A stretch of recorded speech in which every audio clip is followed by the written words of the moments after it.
안녕하세요. 이 시간에는 110회 전산회계 1급 기출문제를 풀도록 하겠습니다. 이론 문제부터 풀겠습니다. 이론 문제는 객관식 문항당 각 2점씩 15문제 30점 배점입니다. 첫 번째 문제, 다음 중 재무상태표에 관한 설명으로 가장 옳은 것은 재무상태표 요겁니다. 그러면 일정 시점에 현재 기업이 보유하고 있는 자산과 부채와 자본에 대한 정보를 제공하는 재무보고서이다. 맞죠? 이거 맞아요. 일정 시점입니다. 12월 31일 또는 1월 1일. 보통 이제 결산재무제표라 그러죠. 보고기간 종료일 그러면 12월 말일 결산 때. 두 번째는 일정 기간 동안 기업의 수익과 비용에 대한 거. 이거는 손익계산서죠. 손익계산서. 그 다음에 세 번째는 일정 기간 동안 현금의 유입과 유출에 대한 정보를 제공하는 것은 이건 현금 흐름표입니다. 재무제표 중에 현금 흐름표. 그 다음에 기업의 자본 변동에 관한 정보를 제공한다. 그럼 이거는 그 자본 변동표죠. 자본 변동표. 하나 더 있죠. 주석이라고 해석서. 여기에서 표시 못하는 거를 추가로 표시하는 것들이죠. 표시하는 거죠. 다음 중 유동부채에 포함되지 않는 것은 무엇인가? 이런 거 다 유동부채인데 매입채무는 외상매입금 지급보험, 차입금, 유동성 임대보증금은 나중에 보증금 맡아갖고 있다가 나중에 돌려줘야 될 거죠. 그러니까 비유동부채죠. 4번이 맞고, 다음 중 무형자산과 관련된 설명으로 옳지 않은 것은, 자, 무형자산과 관련된 설명인데 옳지 않은 걸 물어봤어요.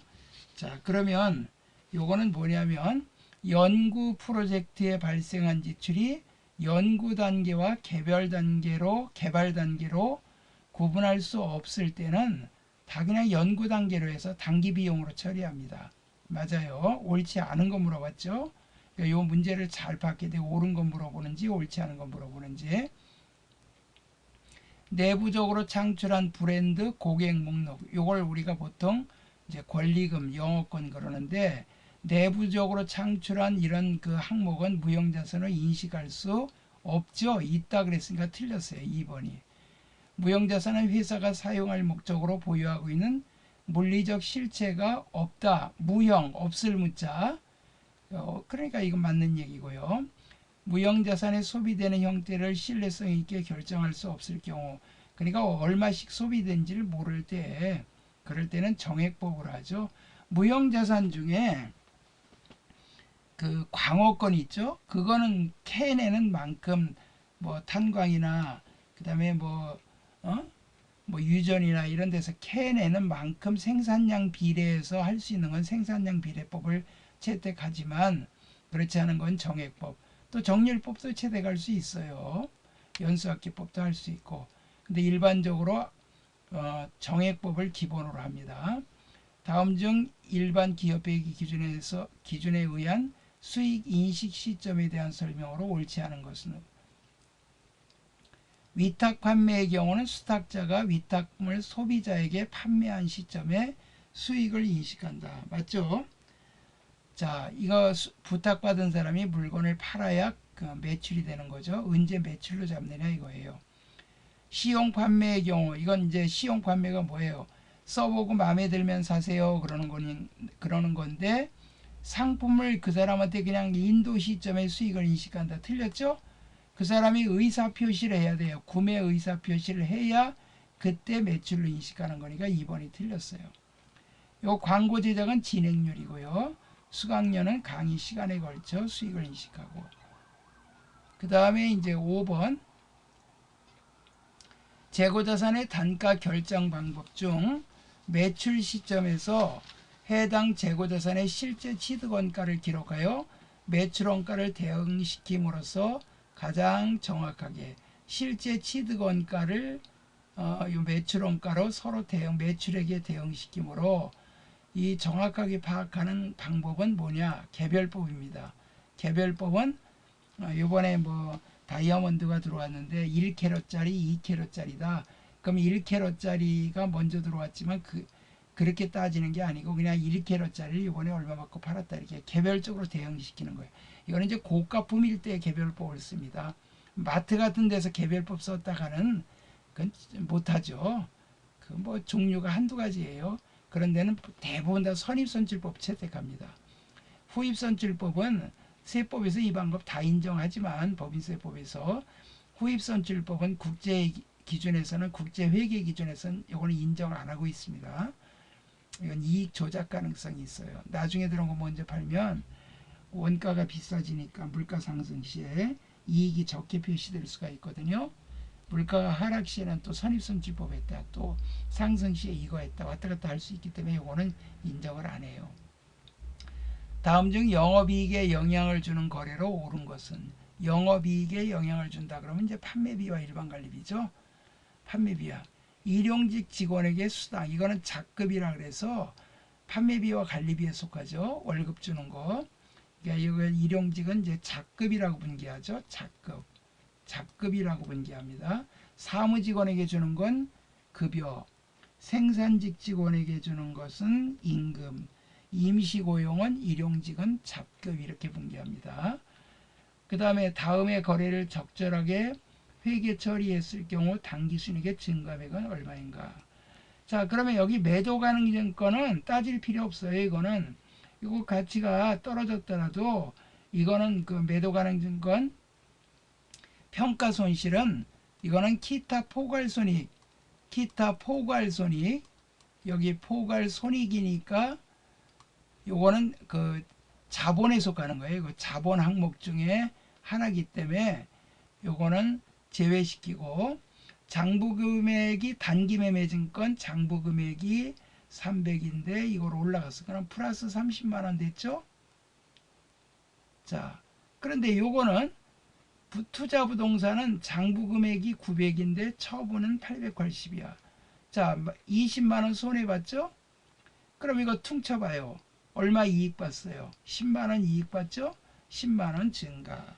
이렇게 되겠죠. 수완꼴 재무상태가 다음과 같다고 가정할 때 기말자본은 얼마인가? 여기 보니까 추가 출자가 있고요.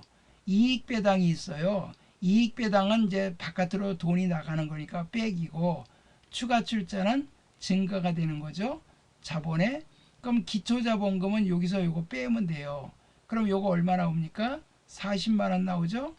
40만원에다가 추가 출자 10만원 더하고, 그 다음에 이익배당액 5만원 빼고, 그 다음에 여기 수익에서 비용 빼면 여기서 당기순이익 나오죠. 이제 영업해서 이익 본 거, 이게 그 자본의 증가 항목이죠. 여기서 얼마 나왔어요? 20만원. 그래서 더하기 20만원. 그럼 얼마입니까? 30 더하고 5만원 빼니까 25만원. 65만원이죠. 4번이 정답이죠. 그래서 이렇게 계산하면 이제 65만원 나온다 이겁니다. 자, 이제 원가액의 문제입니다. 다음 중 원가액에 관한 설명이 아닌 것은, 원가액에는 내부 경영자, 내부의 의사결정에 필요한 자료를 제공하는 거예요. 정보를 제공하는 거.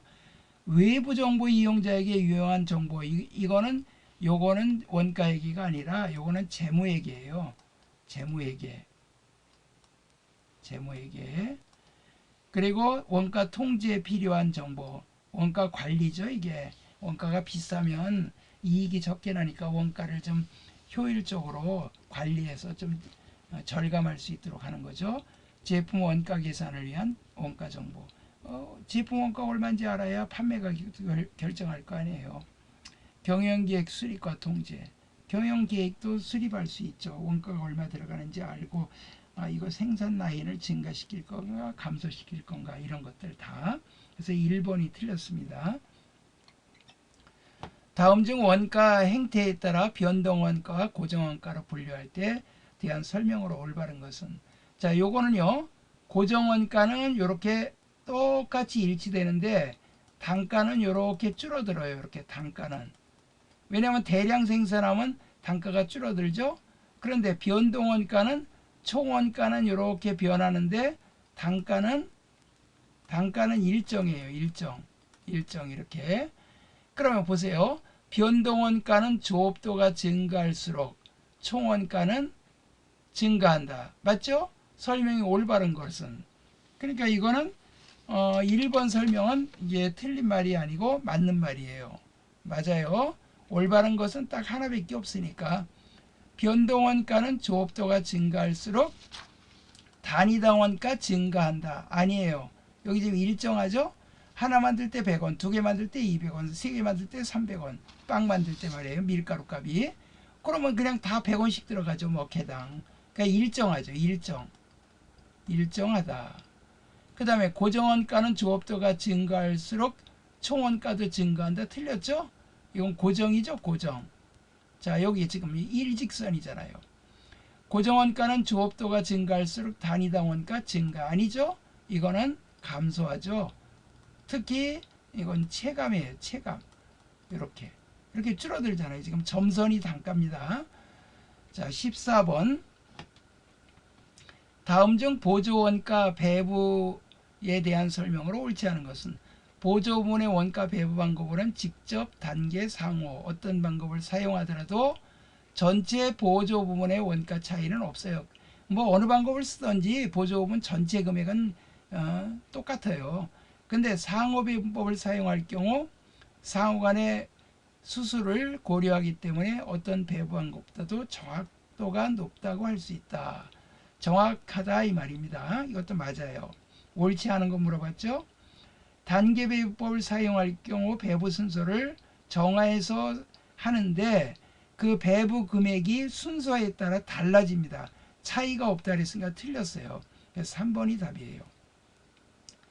직접 배법을 사용할 경우 보조부문 원가 배부의 계산은 쉽죠. 뭐 보조부문을 제조부문에만 배부하니까.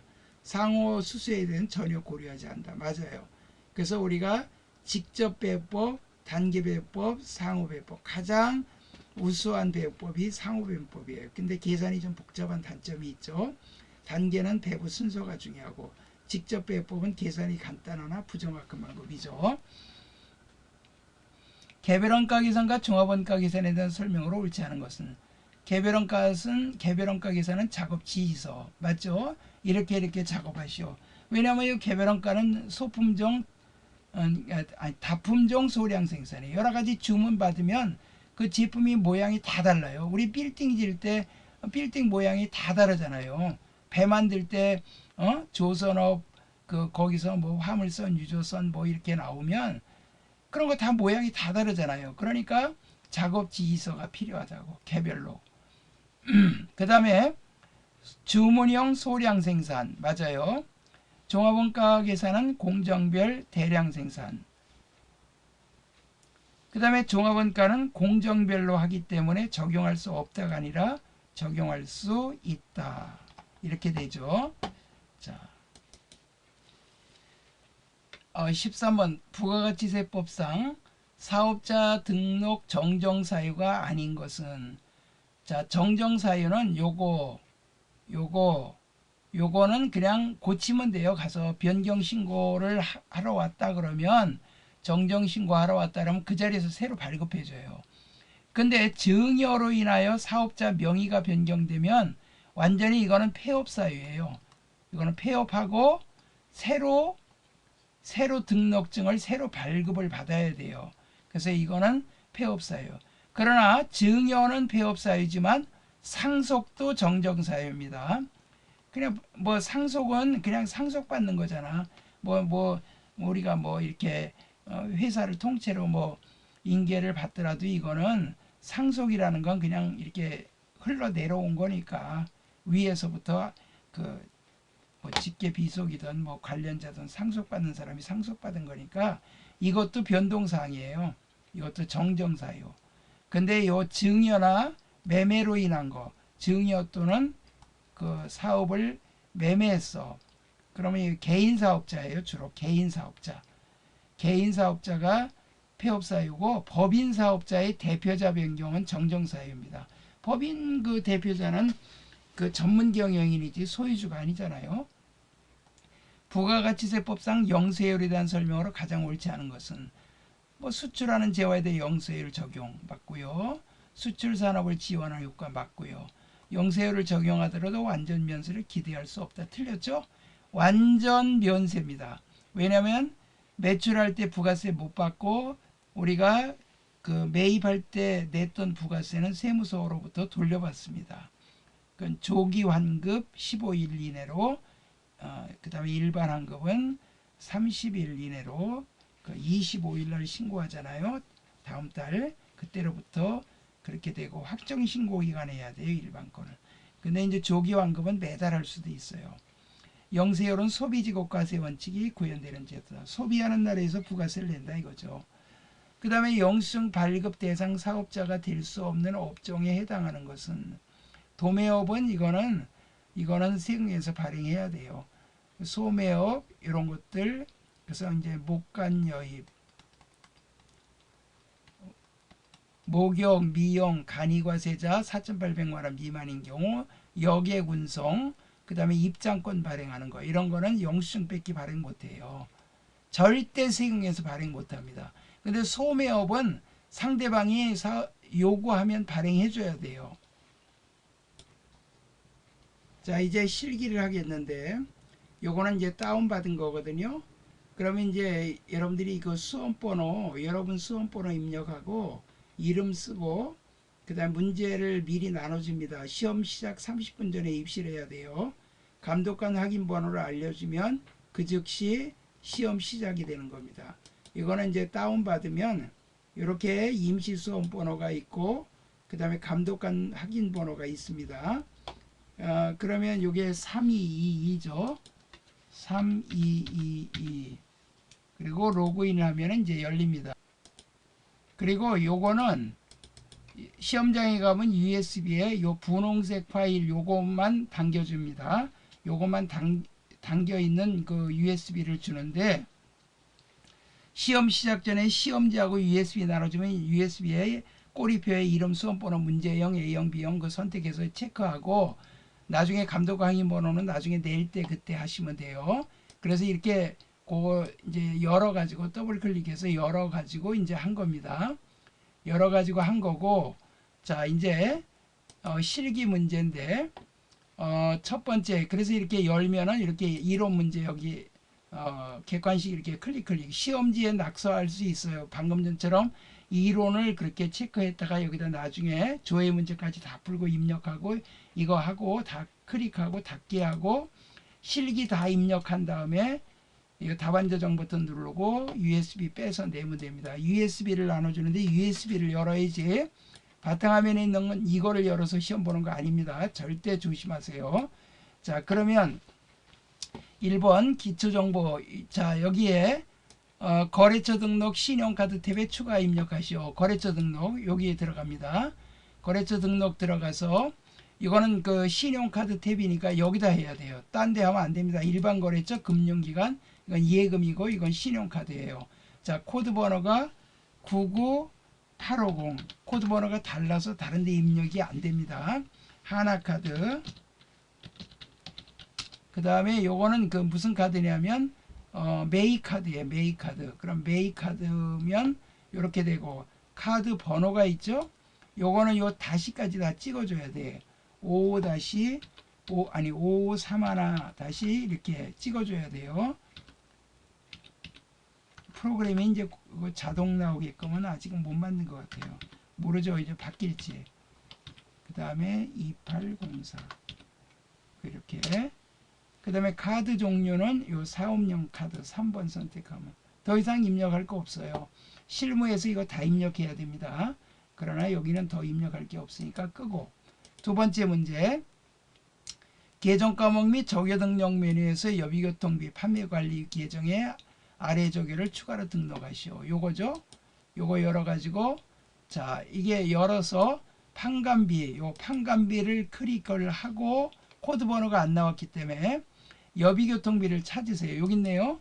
여비교통비에 현금 조교 6번에 야근시 퇴근 택시비 지급. 그 다음에 여기에 대체적용 3번에 야근시 퇴근 택시비 정산 인출 이렇게. 자, 이렇게 입력하면 이제 이건 끝난 거예요. 그 다음에 이 오류가 발견됐대요. 전기 손익계산서를 검토한 결과. 그럼 전기분 손익계산서, 자, 이거를 공장 생산직 사원들에게 지급한 명절 선물 세트 복리후생비죠. 500번대 복리후생비. 근데 회계 담당자의 실수로 인하여 본사 사무직원들에게 지급한 것으로.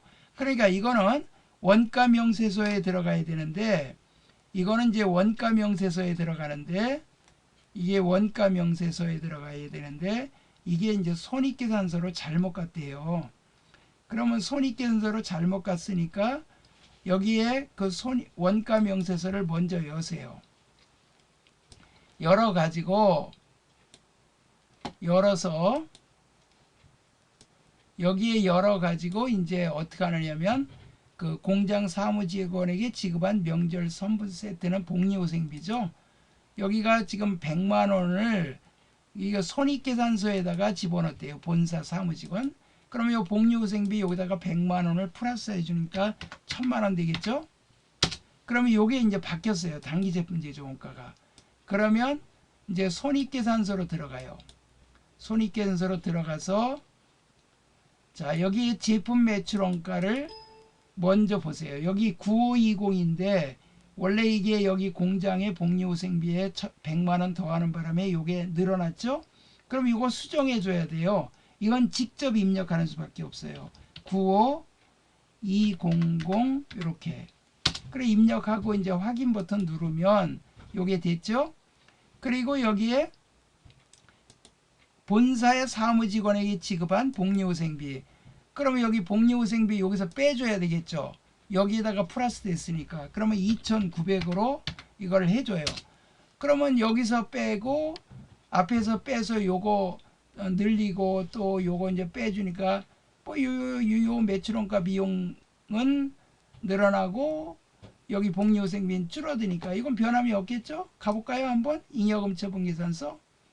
이 잉여금 처분계산서 여기는 가보면 그러니까 불러오기 버튼 누르면 61390이 그대로 있어요. 그리고 여기 74807 요거는 이제 컨트롤 C로 해서 이제 하는데 이거 꺼버리고 전기분 재무상태표 가면 여기 대차 차익이 없어요. 그러면 여기 2월 잉여금 있죠? 요거 V에도 똑같아요. 금액이. 그러니까 잉여금하고 그 재무상태표는 고칠 필요가 없다. 이 말입니다. 요거 4점짜리 이거 놓치면 안 돼요. 자, 이제 일반 전표 입력합니다. 자, 일반 전표 입력.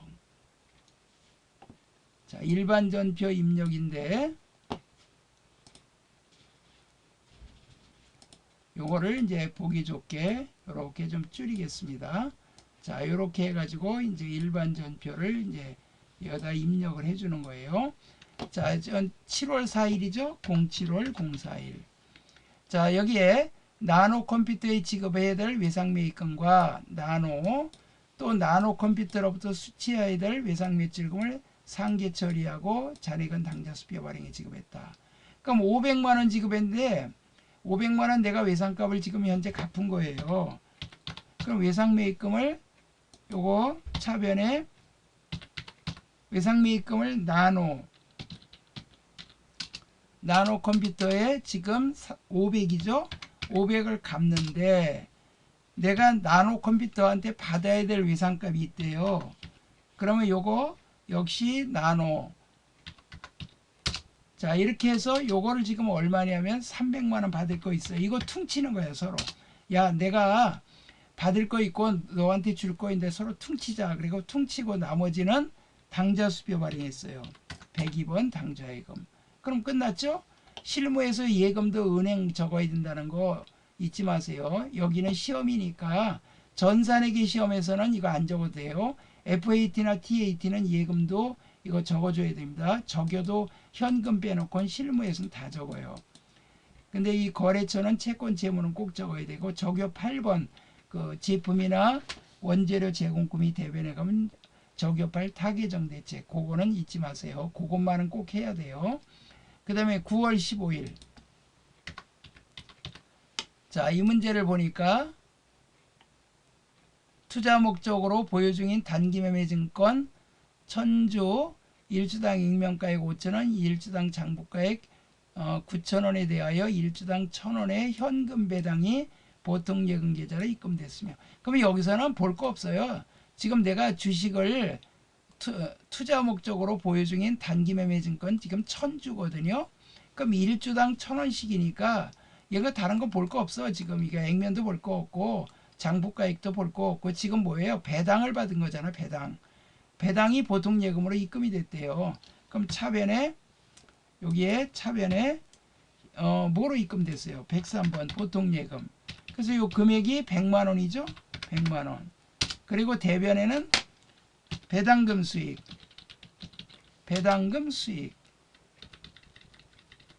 그래서 그냥 100만 원 하면 끝난 거예요. 그 다음에 이제 10월 5일 날짜부터 찍고 보세요. 그리고 문제 읽는 게 좋아요. 제품을 판매하고 영춘으로부터 받은 받으러움을 만기일 전에 거래은행에서 할인하고 할인료를 차감한 나머지 금액은 보통 예금으로 입금받았다. 매각 거래로 하라. 그러면 이거는 대변에 받으러움. 자, 누구한테 받았던 거예요? 영춘.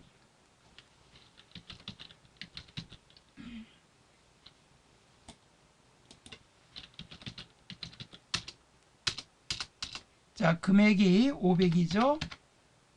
500. 그 다음에 할인료가 있죠. 차변에. 요거는 그 매출채까지 찍어야 나와요. 처분 손실. 그래서 요거는 금액이 얼마가 되냐면 55,000원. 그리고 나머지는 차변에 보통 예금 103번 보통 예금. 요거 뭐 찍혀도 상관없어요. 같은 거래니까. 근데 이제 요 위에 다른 거래가 있을 때는 요거 옆으로 갈 때 방향키로 가야 돼요. 그 다음에 10월 30일 영업부에서 상공의 수혜비를 보통 예금 계좌에서 납부하고 납부 영수증을 수취했다. 그럼 이건 10월 30일 요 분계는요. 그냥 그 세금과 공과예요. 상공의 수혜비 뭐 그다음에 일반적인 회비 적십자회비나 뭐 재산세나 자동차세, 보유세, 종합부동산세 이거 다 세금 공과입니다. 그다음에 뭐 조합비 이런 것들 다. 그럼 차변에 보통 예금에서 납부했으니까 세금과 공과 영업부에서 상공의 수혜비니까 800원 되죠. 그리고 금액은 50만 원. 그리고 대변에는 보통 예금이니까 103번 보통 예금 끝. 뭐 거래처 적을 것도 없고 끝났어요. 이것도 할 거 없고 이건 나눠 했고 여기 거래처 입력만 조심하면 돼요. 그 다음에 이제 12월 12일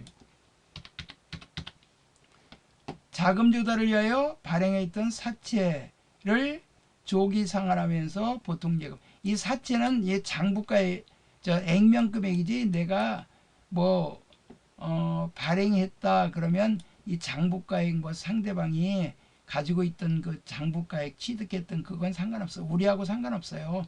액면 금액으로 상환하는 거예요. 그러면 요건 12월 12일 날 차변에 사채란 부채가 없어져요. 비이동 부채가. 사채가 액면이 1,000만원.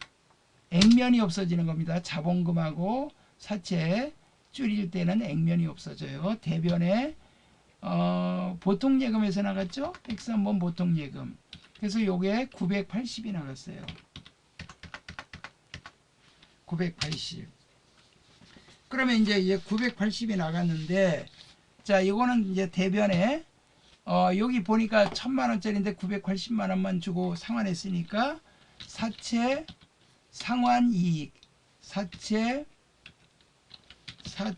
상까지 찍어야 돼요. 상환이익 이렇게 20만원.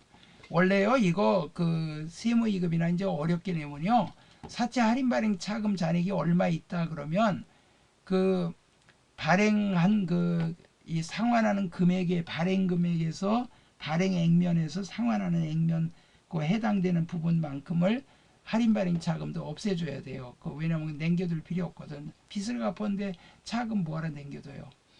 자, 그 다음에 12월 21일 보통 예금 계좌를 확인한 결과 결산이자에서 원천징수액을 차감한 금액이 입금되었다. 보통 예금 계좌를 확인한 결과 세액을 차감하고 입금이 됐다. 이거는 내가 이자를 받았다는 얘기예요. 그러면 대변에 이자 수익이 되고 금액은 얼마가 되냐면 이제 50만 원. 그리고 차변에는 여기 지금 원천징수액을 원천징수를 당한 거예요. 은행이 이자를 다 주는 게 아니라 세금 띄고 줍니다. 그럼 이건 선납세금이에요. 선납세금. 자, 그래서 요 금액이 77,000원. 그럼 나머지가 차변의 보통예금이 됐다. 그래서 이렇게 해주면 끝났죠. 자, 요거는 다음 시간에 하겠습니다. 여러분 수고하셨어요.